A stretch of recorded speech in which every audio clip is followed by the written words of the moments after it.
Unspoiled Network podcast. This is Spoil Me, covering What We Do in the Shadows. Season 3, Episode 1. We're starting the third season, kiddos. The Prisoner. In this episode, the vampires' incompetence reaches new depths. As it turns out, they have imprisoned the man who saved their lives, and they haven't even really done that. Welcome to Spoil Me.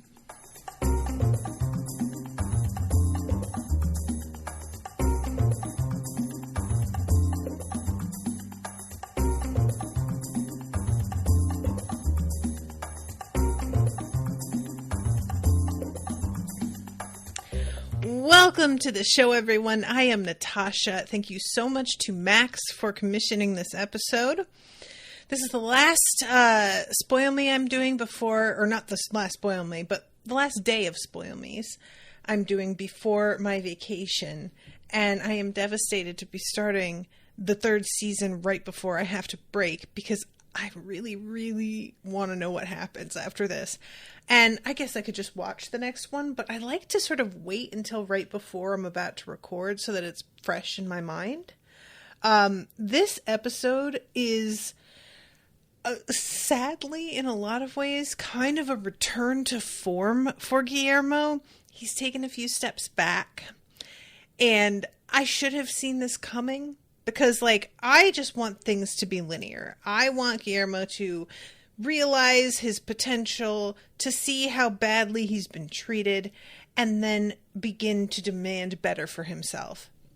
But Guillermo is, kind of in a toxic relationship here. As he mentions in this episode, he calls it codependent, which is also true. And when you're in those kinds of relationships, it's pretty hard to get out of them. It just isn't a linear process. And I should have realized that, the likelihood of him sort of backsliding was probably pretty high. But you know how that is. It's like seeing your friend finally dump a guy that you know is trash, and you talk shit about him. Oh, I'm so glad you dumped him, blah, blah, blah. And then you find out, they're still kind of talking, actually, and maybe they hung out the other day, actually, and you're like, oh, God.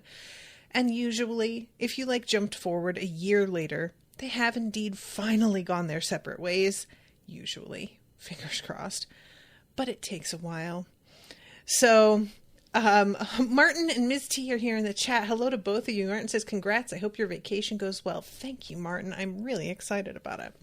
We're going to a cabin, and we are just going to play video games, sit in a hot tub, and probably that's mostly it. So, I'm about it. So, all right, let's start at the beginning here, because we don't know what happens to Guillermo right away. We start off talking with each of the vampires as they discuss how things ended last season. And Nandor is separate, as usual, when they do these, from Laszlo and Nadja. And the each of them is sort of blaming the other for what went on with Guillermo. Not even blaming the other. It's more like Nandor is trying to imply that Guillermo was all of their familiar, and so they all bear responsibility in what it turns out he can do and just did. And, of course, Nadja and Laszlo both are like, no, that is Nandor's familiar. I think they are correct in that it is Nandor's familiar, but I also think they really did get a lot out of somebody else's familiar. So, Meanwhile, Colin Robinson is just being fucking stonewalled by everybody. I don't know what happened, but they have been I don't want to say they've been nicer to him exactly, but he's been included in things more. And this episode, they really want nothing to do with him in a way that I feel like we haven't seen in a little while. But they are all just coming to terms with the fact that Guillermo slaughtered a bunch of vampires, and when when they're dealing with this familiar who is like part of their crew, basically, it's going to reflect on them. And what he was like ostensibly doing was protecting them from the wrath of the Vampiric Council. But now that he has killed such a massive group of people, they're kind of like, hey guy, how's that going? How did that protecting us thing work out? Because it feels like you definitely did not manage to do that, actually. And he did his best. Maybe you guys should go on the lam. But as we see later, it doesn't seem like they have to do that. I'm very suspicious of everything that happens later, though, I will say. Like, there just comes a point, right, where you're like, this feels a little bit too convenient or positive an outcome. And they just don't usually wind up having good things happening to them. So, anyway, this is the moment where both Laszlo and Nadja tell Colin to shut up. And he gets a really sad look on his face and just goes, well, I guess I'll just shut the fuck up then. And like, looks truly hurt. Like, it's just, we have seen Colin can have his feelings hurt. It is not like he is just feelingless. But usually this sort of moment rolls off his back to a degree. And he really lets us see that he is upset here. So Nadja is 100% on the let's kill Guillermo train. She understands that he saved their lives, but he did it by killing vampires, and it's going to reflect on them, and they just need to get rid of him. And Nandor is saying that the code of the vampires, or the code of the warriors, sorry, not even the vampires, is that he saved their lives, and so they like basically owe him a debt forever. And he gets into that a little bit more later, but it's something that is mentioned right here off the top as well. He really obviously has more affection for Guillermo than he wants to admit to himself, I think. And I think also there is an aspect of like, he did something good for us though, guys. And he just, that mixed with the affection, it's like, he doesn't want to be doing what they're doing. He says something about how our familiar, and they're like, you're the what now? No. And what we see, because, they're talking about this, it's very clear that they have Guillermo somewhere that they're like deciding what to do with him and he can't get away. And I was wondering where that was, because I was thinking maybe they just had him sort of barricaded in the little closet room that he had been in.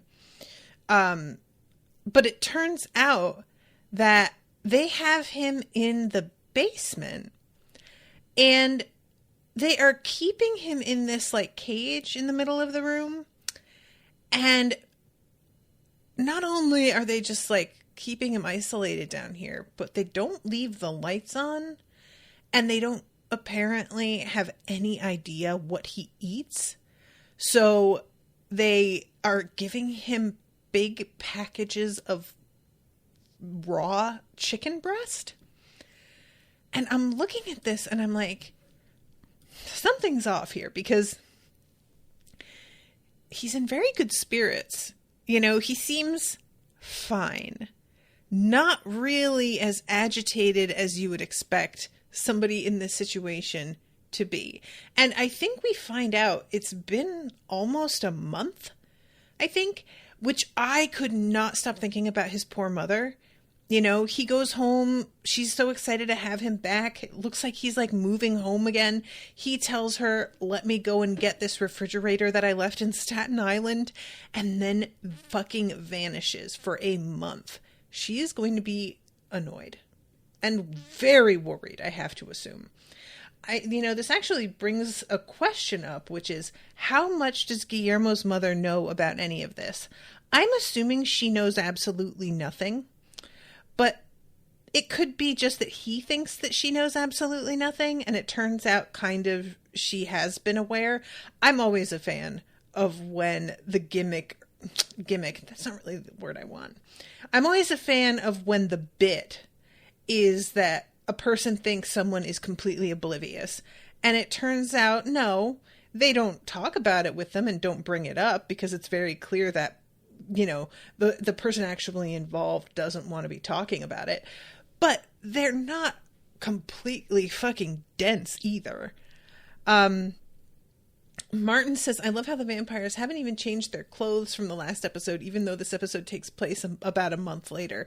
I didn't even really notice that they haven't changed their clothes, but I wonder what that's about. You make a good point. I guess it's supposed to be that they are so agitated that they've just basically been treating this whole month like they just got home and have been just obsessing over what to do here. There's also the part where, like, Guillermo is the one who handled all their clothes, so I suppose it could just be that they don't have anything clean to change into. So we're getting to see how they fare without him yet again. So, yeah, they go down there, and just the way that they're keeping him is so much worse than I was expecting. I really thought it was going to be just like in his room and that they were talking about him like he was a prisoner, but we would find out it wasn't really a prison like at all, that it was kind of cushy.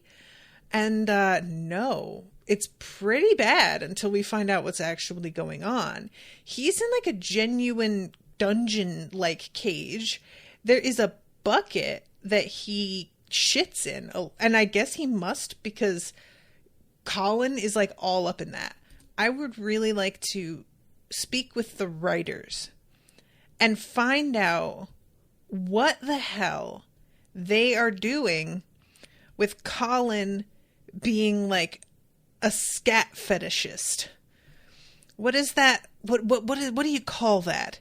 Because this man is way too excited about collecting his shit bucket and, as he puts it, sifting through it to make sure Guillermo isn't leaving any, like, messages. So he says something like this.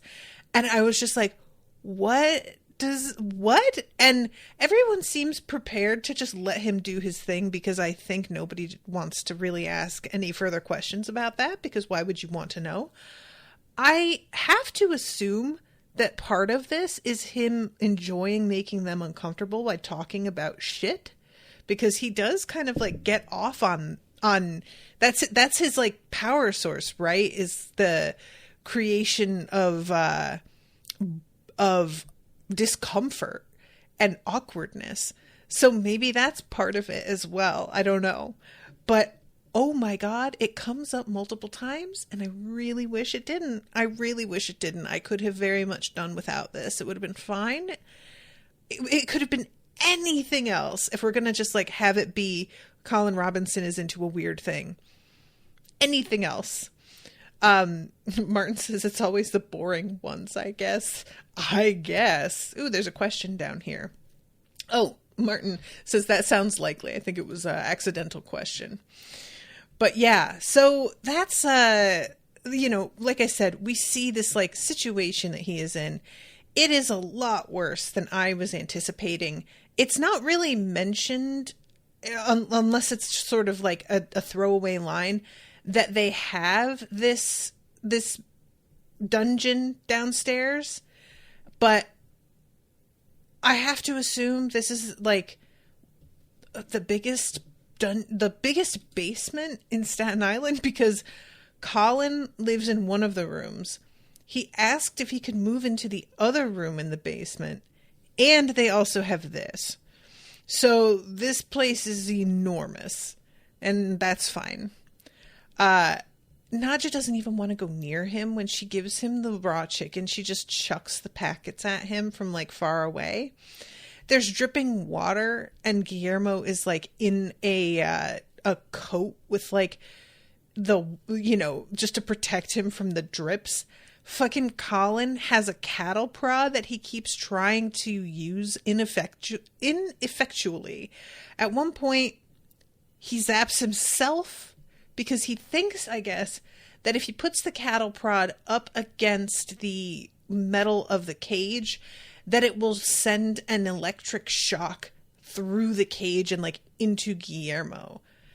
And I have to confess, I don't really know enough about how these work. So when he did that, I sort of figured that would work as well. It does not. It just basically returns the zap back at him and hurts him so that he drops his prod. And later on, Guillermo, he takes the batteries out of this thing. Which, good call, buddy. Good call. Because Colin is really getting a little bit too fast and loose with that fucking thing. So they're talking to him, and Guillermo is trying to be like, guys, you know I am not going to hurt you. I saved your lives. I helped you.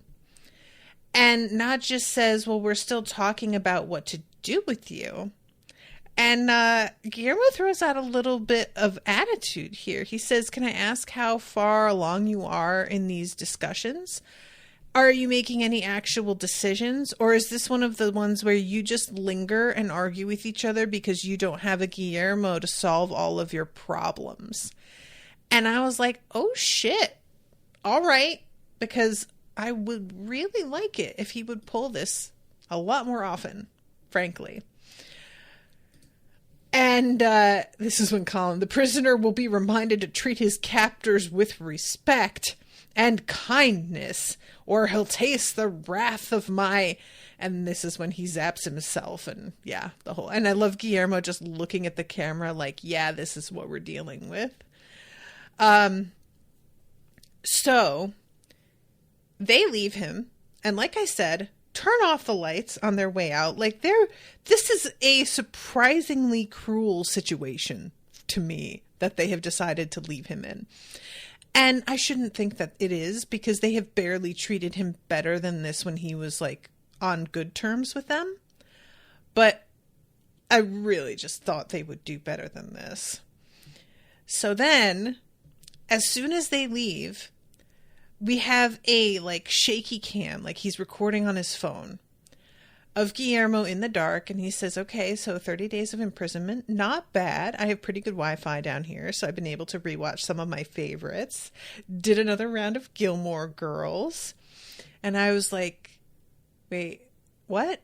How are you charging things? But I kind of figured something was up because he seemed like happy. And then he says, I can give you a tour. This is my bed. This is my mini fridge, which has a bunch of that raw chicken in it. And Yoo-Hoo's. Okay, sure. His shit bucket. And then we find out that there is a big section of this cage that just pops right out. And I think it's supposed to be that the way that the cage is soldered together isn't as strong as it looks like, that it's kind of brittle. I am not sure if he did this or something, you know? Like, how could he have? I don't know. He is, like, super strong because of his abilities. I guess maybe he could have. Oh, Miss T makes a really good point. I'm sure that's how he let his mom know he was fine. I completely forgot. I'm over here acting like he's genuinely imprisoned, and he has full access to Wi-Fi and his phone. So, yeah, you're right. That's dodoy. Well, good, because I was getting very anxious on her behalf. I liked the little bit of her that we got to see, and I don't want her to suffer. She cares about her son very clearly, you know. So, it turns out that there's like a second way out of here. All he had to do was put a sign on the other door, do not open, possible garlic infestation. And I guess that worked, because the vampires are so oblivious to how much Guillermo does that I have to assume they don't think about where that sign came from. They just think all of this shit happens, because as it turns out, he is still caring for them, you guys. He is still out here blowing out the candles that they left lit all night. He's taking care of the bodies that they like left on the floor. He is doing everything that he used to do, And they apparently do not notice. As he puts it, they just think it happens by itself. And this killed me. I hated it so much. This is the opposite of what I want for him. It's bad enough that you do all of this when they know about it and they just don't appreciate it. But they're imprisoning you and considering killing you. And you're over here cleaning up. I hate this. I hate it. I hate it. I hate it. Codependent isn't even the fucking word. I don't even know what else to call it. And he says they're like family. And I was like, I mean, your family seems like a lot better from what we've seen. I don't know. So yeah, he's able to like freely go in and out. We see him like go to a diner and he has a burger and just chills, sneaks back into the house. They apparently don't go check on him that often. So when he sneaks like, upstairs and listens to their meeting, it doesn't seem like they went down and checked on him that day yet. But yeah, they're discussing what to do. Everybody is pretty much remaining in the same position that they were originally, which is to say, everybody except Nandor wants to kill him. And Colin Robinson doesn't really seem to care either way. He's just sort of like, I don't know, do what you want. I have to assume that the Discord is feeding him, though, still. And he's listening to this and, like, makes a noise. They immediately go down to check on him. And Nandor, like, first he drags over this, like, chest to sit down on, asks him, how are you holding up? He brought him raw chicken that he left out on the counter to at room temperature for a couple days. And I was just so... I really have like a visceral reaction to that, y'all. I know it's just a joke, but it really looks like real raw chicken. And I'm certain it's not. It's very unsafe and very, you know, like the props department made fake looking raw chicken breast, or fake raw chicken breast that's very realistic looking. No shade to the prop department. I do not mean to imply it was fake looking, because it isn't, and that's the problem. But if y'all have like ever come across chicken that has gone bad, the smell is really like nothing else. It's horrifying. So Nandor is like, well, it looks like we may really wind up killing you. And this is when Guillermo makes use of the fact that he overheard their conversation and exactly what Nandor said, which was the warrior code, and leans into it quite hard. Oh, well, you know, I understand that despite the fact that I saved your lives and I would do it again in a heartbeat, but, you know, that's the code I live by, the code of the warrior. And Nandor is immediately like, yes, see, that's what I've been trying to say. I love Guillermo going, you are, as he looks up at the camera. The bits where he like mugs a little bit. It's a very understated mug, but it's so effective. I love it so much. And this is when Nandor says, but I'm a lone voice crying out in the wilderness. And he kicks the like chest that he was just sitting on, and it goes flying and shatters into a bunch of pieces. And I was just like, oh, right. The vampires are like super strong. They're so bad at everything that I forget that they're good at almost anything, to be perfectly honest. So I kind of appreciated being reminded that they are somewhat frightening still, despite the fact that they cannot manage their shit. So yeah, this like Nandor, you got to find a way to stick up to your friends. So Guillermo is watching through like some ring cameras that he's got set up around the house, And just sort of keeping an eye on the perimeter because he's worried that the Vampiric Council is going to send another contingent to try and kill his friends. Asterisk. And he sees this weird smoky being climbing up the side of the house. And immediately leaves his little fake prison and outs himself as being able to get in and out of the prison. So that is going to be at an end pretty quickly, and I don't know what they're going to do. But he rushes upstairs as they are continuing to talk about what to do with him. And it turns out, and I can't remember her name if you guys want to help me, but it is the same woman who has represented the Vampiric Council in the past. And she comes down the chimney as like smoke. And it is really cool looking. This is, I guess you could say it's mist because like in the original Dracula, he can turn into mist, but that's not really something that you see done all that often in lore. The variety of different vampire lores out there I find really fascinating because I have to assume some people were like, well, I mean, the lore from like the original Dracula, they're kind of too powerful. It's sort of OP, you know? They're fast and strong and they live forever. They can turn into like a variety of animals. They can turn into mist. That's a lot. So most folks who like write more modern vampire, they pull back on what they can do superpower wise. However, evidently the fact that they have the weaknesses that they do is too restrictive. So mostly the like issues with garlic and crosses, even sunlight sometimes, are really not that hard to get around.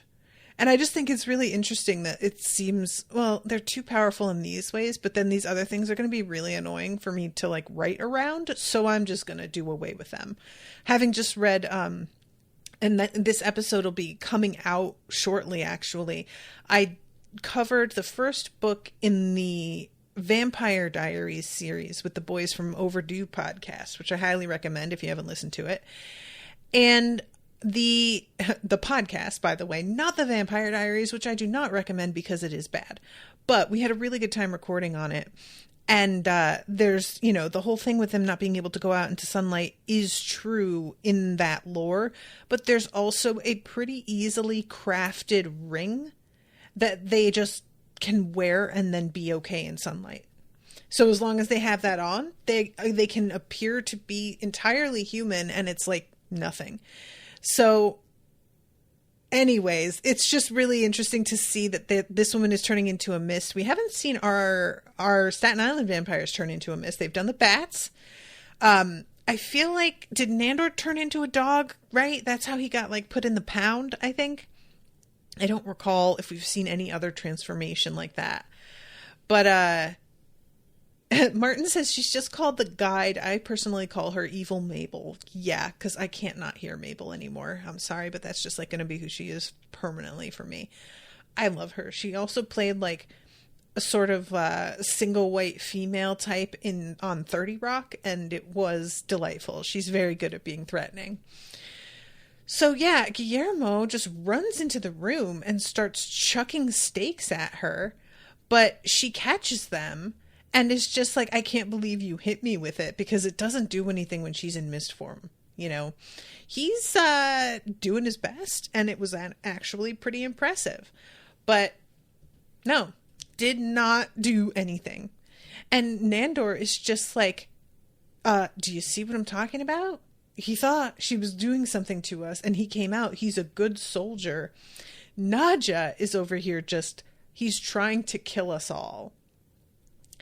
And Nadja, babes, I love you. I do. You know you're my girl. But you're a dodo bird with this. You're a real dum-dum. You need to get your head out of your ass. Stop it. Usually, Nadja's very good at just seeing what's right in front of her and kind of being the voice of reason. And in this case, she has no connection with like the reality that's happening right in front of her. So anyway, so yeah, Evil Mabel, as I will call her, good idea, says, yeah, we get it. You're a familiar with the stakes and the reflexes and all of that. Good job. But what it turns out she is doing here is they did the thing again where they sent a bunch of crows to give them a message, and the vampires all completely ignored it. And so she shows up in person. They rightfully mention there is such a thing as a telephone. And she's like, yeah, well, we did try that also, and nobody answered. And fucking Nadja, that's Guillermo's job to answer the phone. I'm sorry, but why did you not answer it? And he yells, because you had me in a cage in the basement. Always an excuse with this wise guy. Y'all, I cannot tell you.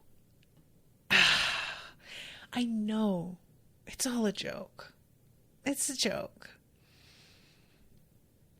But this attitude of why didn't you do the thing that you were specifically prevented from doing, and when you give me a reason, I call it an excuse. This is something that happened to me a lot when I was younger, as I found out is a trait for many neurodivergent people. I over-explain things. And I think that what I'm doing is helping get across the reasons behind why a thing went the way it did, why I made the choices I did. My father, though, raising a child, he was very much of the mind, the old-fashioned do as you're told and don't ask questions. A good child is an obedient child. And so any time that I would try to explain why something didn't happen, he would say, stop with the excuses. And it would make me so angry. The idea that I'm just trying to excuse something instead of maybe you like stopping to consider that there's a very good reason for this, it would make me crazy. And so this moment with her, I was just like, Nadja, oh, it hurts me so much, girl, to see somebody that I really like doing the exact thing that I fucking can't stand. I won't call it triggering exactly, but it definitely like got under my skin in a very specific way, in a way that it really shouldn't have, because again, it's a joke. But there are just some adults out there who took this line of approach every time a kid attempted to explain anything. It was always treated as you're trying to talk your way out of it. You're just trying to give me excuses. It like right out of the gate, you know, without stopping to hear them and actually find out if there's a real reason why they did what they did. The moment a kid begins to justify something, it's just their ears close. And that's the end of the conversation. And I fucking can't with it, you know, especially considering how important context is in the world in general. I have a real issue with people making snap judgments about certain things without, you know, just like the really basic thing that I always sort of go to is, oh, she's homeless, but she has a cell phone. And it's like, yeah, there are a million reasons why that happens frequently and is fine, actually. But people will just toss this thing out. And when you try to like explain, oh yeah, there's lots of excuses, but, and it's like, I can't, context is incredibly important, actually. And behaving like it's an excuse is just you being fucking willfully obtuse. Miss T says there's a moment like that in The Bear and it hit me the same. I have not watched The Bear because I am worried about like getting depressed because it's all about working in kitchens, which was like the worst time of my life. Tom says, I mean, my cell phone costs so much less than rent too. My phone cost for 2 years is the same as 1 month rent. This is what I'm saying, Tom. People act like if you have anything of value and you haven't immediately sold it to like get some temporary money, then you're not doing all you can without seeing that the $600 that I could get from selling this phone is not equal to the value of being able to job search on it and fill out applications on it and have an email address that I can check easily and texting with family and keeping in touch. I have no home. So that stuff is even more important right now. But sure, let me just sell it for some money that won't do me any real short-term good, because that's not getting you an apartment anywhere. That's not doing shit. So it just makes me so, it's the same thing as like, oh, but they have like, they're driving a Lexus. Okay, that Lexus is 11 years old, is paid off, and would sell for like, you know, $7,000, and they live in it. What do you think they should do? What do you mean? The one thing that they are using to get to the job you keep insisting homeless people should go get, they should sell? Is that what you're saying? Like, people just, they have no logic. I'm sorry. I don't even know how, like, I twisted around and got on this, but I just, context. That's all I'm saying. Martin says, I always explain stuff extensively because my dad used to be a lobbyist and he's taught me how to be good at arguing points. Yeah, I taught myself how to be good at arguing points, and I was just called argumentative, and it was just whatever. It's fine. I'm not still mad about it or anything. So yeah, she says, I come to you with a personal message from the Supreme Worldwide Vampiric Council. And everybody, of course, begins panicking. And she asks if they have a VCR. And I was like, wow, really? Oh, really? Okay. She pulls out a tape and I'm like, is this real? It felt so like not. It felt so not. But it's fine. She puts it on. And we've got good old what's-his-face here. And it makes sense that he wouldn't show up in person so that they can kind of do a de-aging thing via the VCR on him. It could have worked also if they were going to have it be, you know, the Wesley Snipes like Skype in or Zoom call or whatever. But yeah, he calls them all by name correctly, except for Colin, who he calls Colin Rubenstein. And he says, I could applaud you. With the help of your bloodthirsty minion, you have eliminated almost 70% of the most powerful vampires in the tri-state area. And everybody is like, I can't tell if he's like being sarcastic or if he's sincere or what. And he says, lest you think I'm being facetious, I can assure you that I am not. And I really do enjoy, there's a moment where somebody introduces, or like somebody interrupts him, and everybody is sort of like looking around and talking at that point. And Nandor says something like, I feel like he's being something that starts with an F. So when he says facetious, yes, that's the word.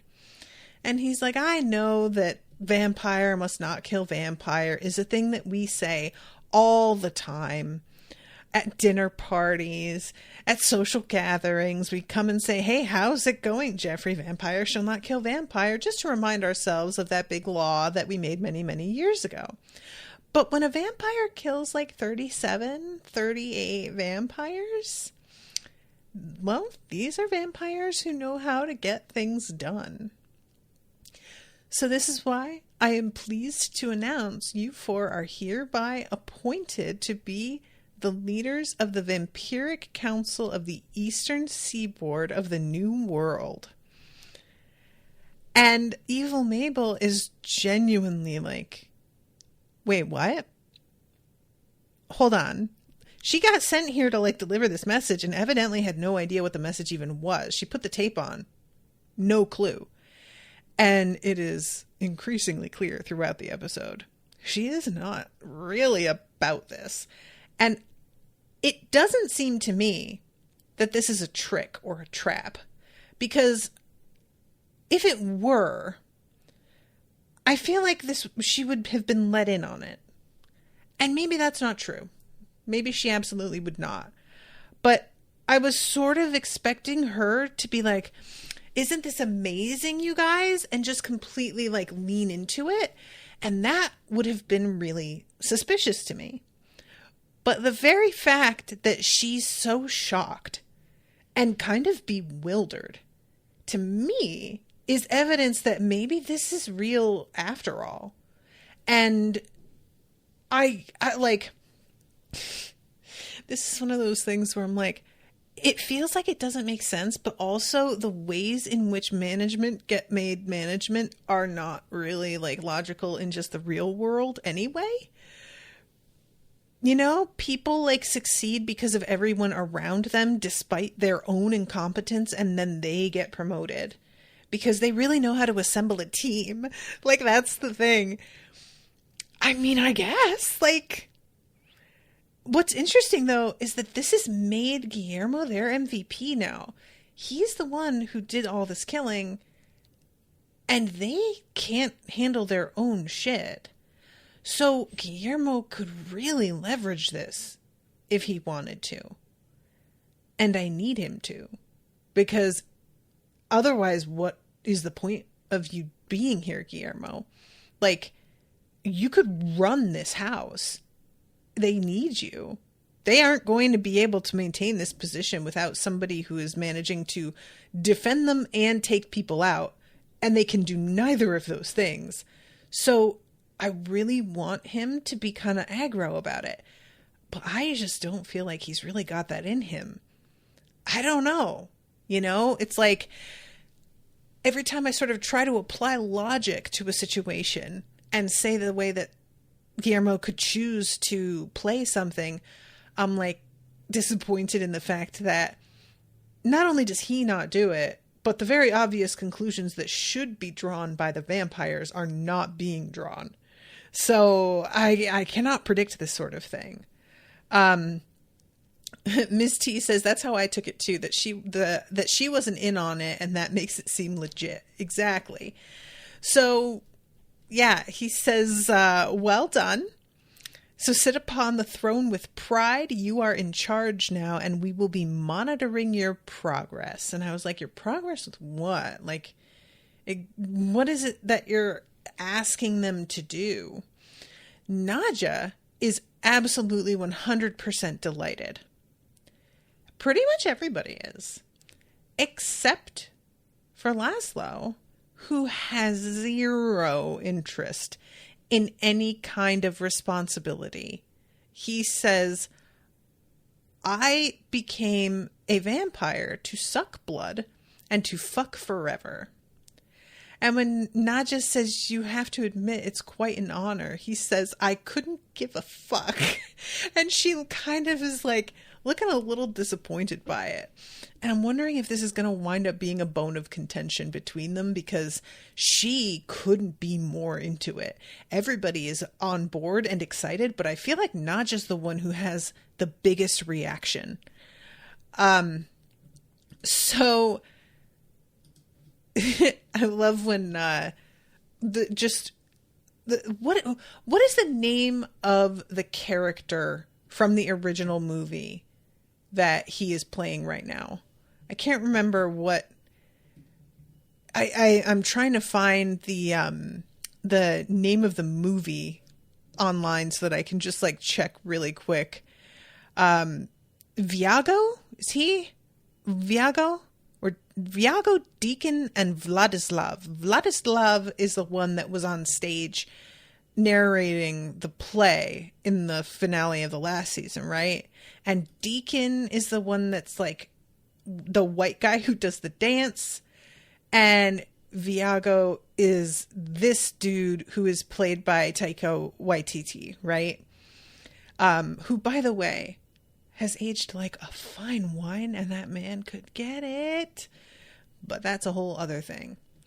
Vlad the Poker, says Tom. That's right. I forgot. Vlad the Poker.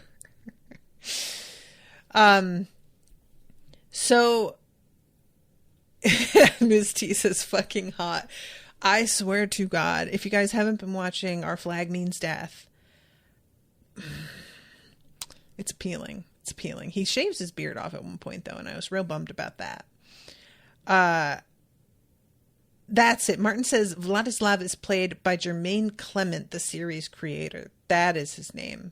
Jermaine Clement. Thank you. So we have the little moment with Evil Mabel, and she's like, I have worked with some of the most fearsome and legendary councils. And now we also have these guys. And I am delighted with how much she's trying to balance doing her job. She's still very much going to do that. But it's obvious that she is just puzzled by all of these choices. She's, like she keeps on doing the it's above my pay grade kind of thing. And she'll bow to them and tell them that she is at their disposal. But obviously, it seems like if they go and do something weird, I feel like she will report on them with no problem, no questions asked, So, all right. So she says, I have to take you tomorrow evening to the headquarters so that you may assume the throne. And it should have been kind of like a bit of a problem here where she says, so that you can assume the throne singular? But I just figured she was talking in that sort of way, one will assume the throne. Like, you know what I mean? That didn't really set off any alarm bells for me, is what I am saying. So this is when she leaves and Guillermo is brought in front of the vampires by Colin Robinson, tells Guillermo to kneel, and Guillermo's straight up like, no, I won't do that. Find out that he took the batteries out of his cattle prod. And they decide very generously that they are going to let him live. And I'm like, of course you are, because he is the reason that you're here. And if you get rid of him, you are going to lose this position. And I am not going to think that they lose a position and it's just like demotion. I figure if they fuck up, they just die. And I don't know that's just to be true, but I have to assume the Vampiric Council does not fuck around with that kind of thing. But I say that and I realize the Vampiric Council really did quite fuck around with the execution of these guys, because they got away and there were just a lot of sort of half-hearted attempts to take them out. So I don't know. Maybe they do fuck around. So yeah, we have decided to make you a fully fledged member of the team. And Guillermo thinks this is him becoming a vampire. And I was just going, oh, babe, I'm so sorry. He got so excited for a second there. And there's no reason for him to not be, because the way it sounds is the way it sounds. But as a viewer, you know perfectly well that's not going to fucking happen. So as soon as he's like, you're going to make me a vampire, I was like, oh, no, you're embarrassing yourself. And indeed, Laszlo says, are you fucking kidding me? Nadja says something like, you idiot. And Nandor says, we're going to do something better than that. We are going to make you a vampire's bodyguard. Which, again, Guillermo is like, that's really not a fully fledged member of the team. And Nacha cuts in, it's a big bloody step up from familiar, and it's way better than being dead. So are you going to take it or leave it? She's not wrong. So I don't know what kind of perks this is going to come with, if any. I'm going to assume none, because it doesn't seem like they know what perks even should be for him.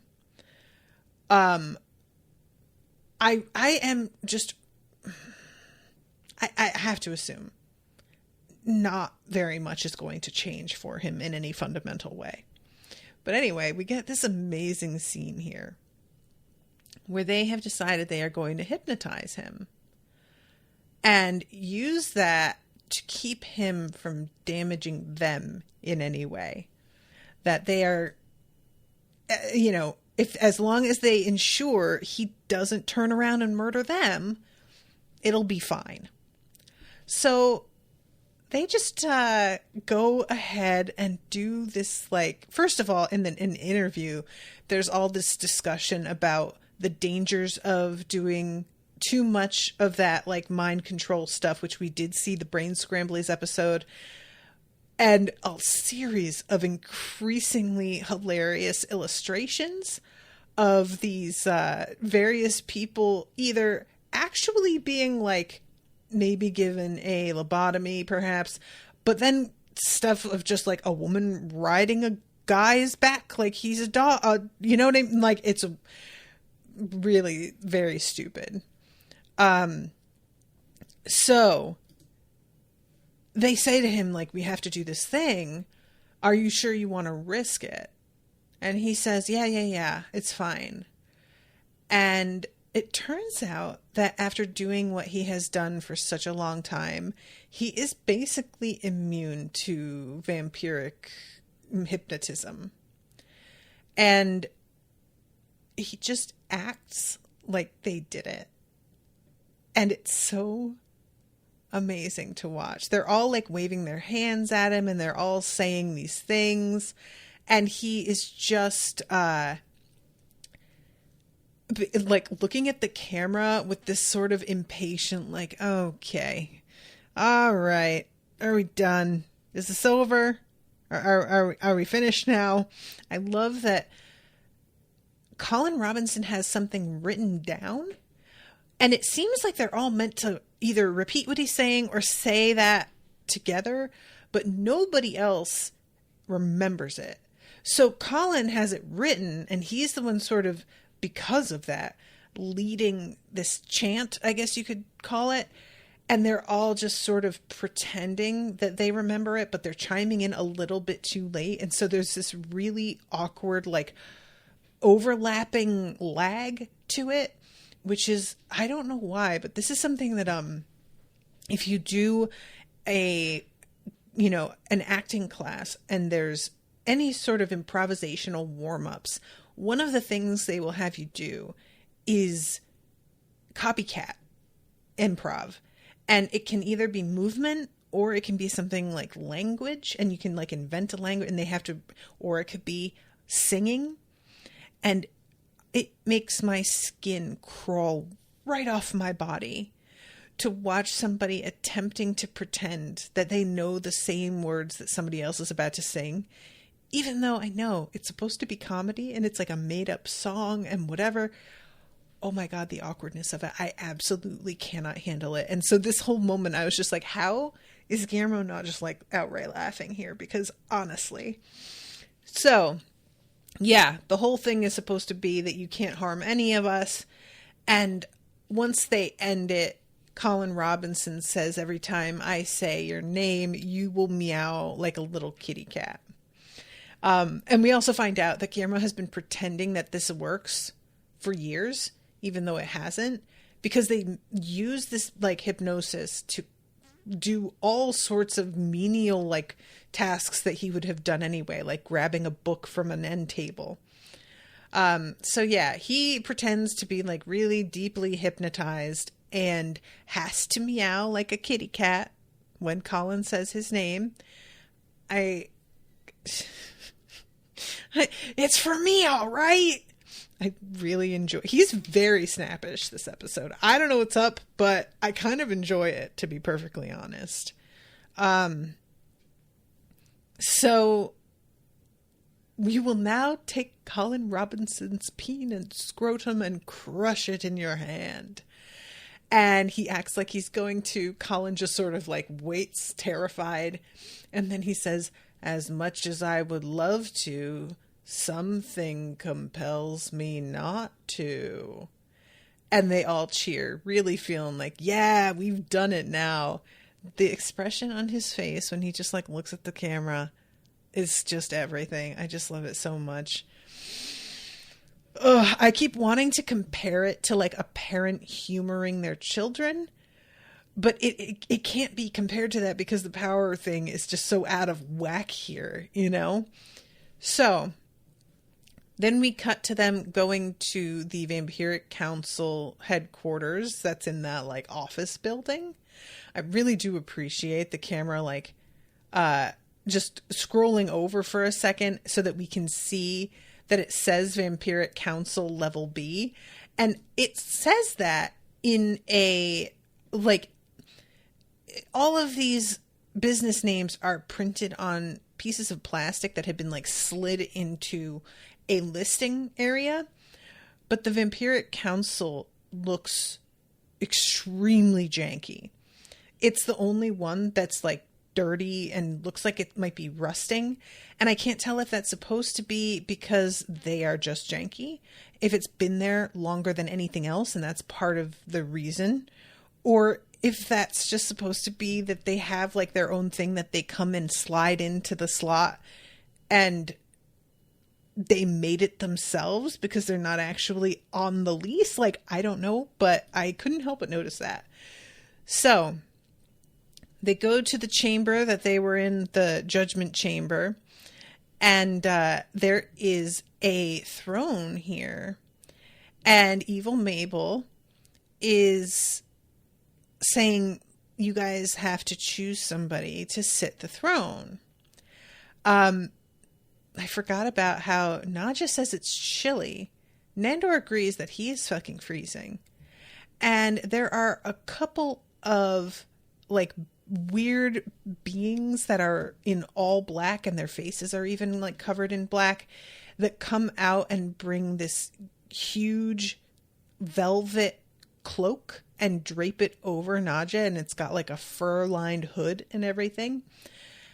And Nandor is just sort of like, are they gonna get another one because I'm also cold? And I have to assume the fact that she said she was cold and they immediately come and give her a cloak, but they don't give one to Nandor, I just feel like this is an indication it should be Nadja that sits on that throne. It just feels like they respect her in a way that they don't respect Nandor. And this is just an indication of that. That's all I'm saying. But yeah. This throne can only sit one. And they all thought that they were going to each get a throne. And there is going to have to be one of them who rules over all the vampires in the New York area and is also the boss of all the other members. And this is when I started to be like kind of suspicious again and be like, all right, is this the setup? Like, did they say, oh, you know what we'll do? We'll like cause strife within the group by making it so that there's like a power struggle there. I don't know if I'm reading into this too much or what, but Evil Mabel seems completely placid about it. There's no sense of mischief or anything to her. It's like, this is just how it works, you know? So the episode ends with all of them, except for Laszlo, trying to climb over each other onto the throne. And it cuts before we know who actually gets it. And I'm just, obviously, I'm gonna vote for Nadja. Like, out of everybody, I feel like she would do the best job, even though she made me very angry this episode. Nevertheless, you know, she doesn't know how to cope with a familiar and how to treat like a person well. But I feel like she knows how to deal with fucking vampires. So that's the job. Yeah, Team Nadja on this, I think. All right. So I'm going to wrap this one up, but really fun episode, really good start to the season. And thank you again, Max, for commissioning this. Hope you all are enjoying the coverage.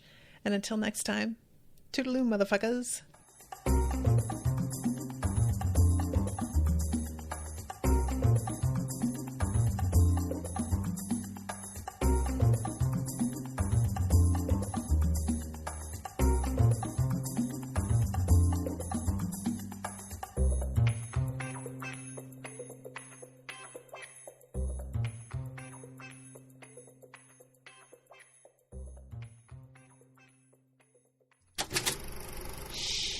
That was an Unspoiled Network podcast.